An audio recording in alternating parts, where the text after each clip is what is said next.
All right, you guys are going to be working on glazing and staining your pinch pots and starting your cylinder and coil. You will never get to a point where you are done and cannot do more work. So you have something to do the entire class period. So when you guys are staining your pinch pot, watch this video first. Okay, so staining pinch pots after you're watching the video that I'm watching or making right now. When you guys watch that video, it shows how to stain it, but it doesn't have feet in there. So I'm going to explain that a little bit more in a minute. And when you're at the staining station, only about 5 people can fit over there at a time.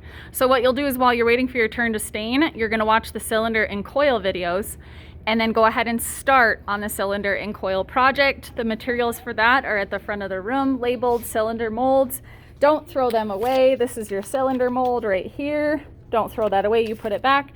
And then the little strips of paper right there are your templates that you guys are gonna use.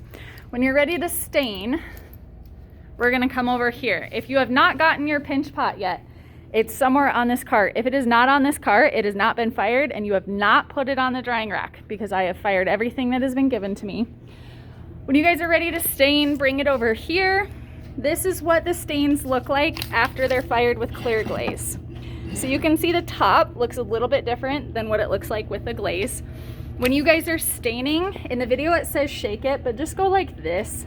Because when you shake it, sometimes it comes out the top and it ends up on your guys' clothes. Stain is made with a powdered pigment, and so some of it settles on the bottom. So you do want to stir it up or get your paintbrush deeper into the bottle so that way you get more stain on it. And you'll just take sponges. There's some sponges over here. There's paintbrushes to apply the stain, sponges to wipe it off, and do that at the sink so you guys can run water as you are going. This is a diagram to help you guys with all the questions. This is what period blue 2, 3, 4 had questions about. So if this were your pinch pot, you guys are going to stain the texture. You have to use stain on the texture, and you're gonna apply 3 coats of clear glaze over the stain.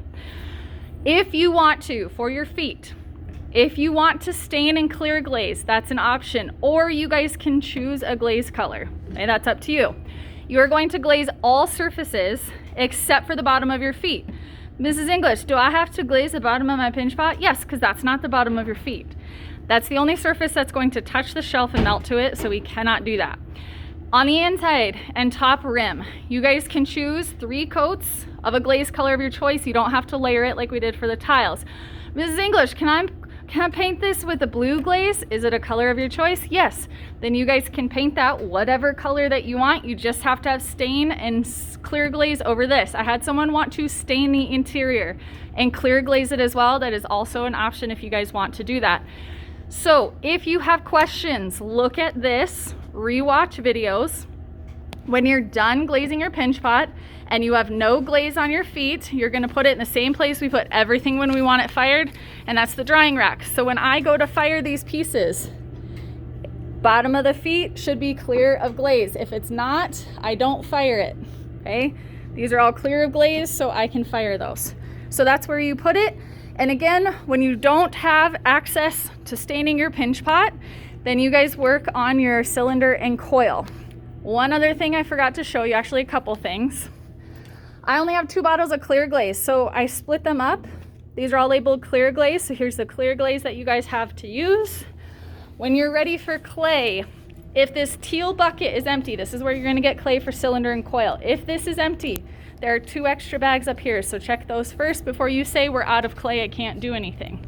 We're still out of newspaper, and so we have the paper over here. I do have some pre-cut pieces that you guys can use. If these run out, tear your own from the roll.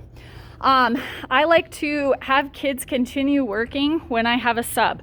If there is a huge mess when I come back and you guys didn't do what you're supposed to do, every time I have a sub, plan on working out of a textbook.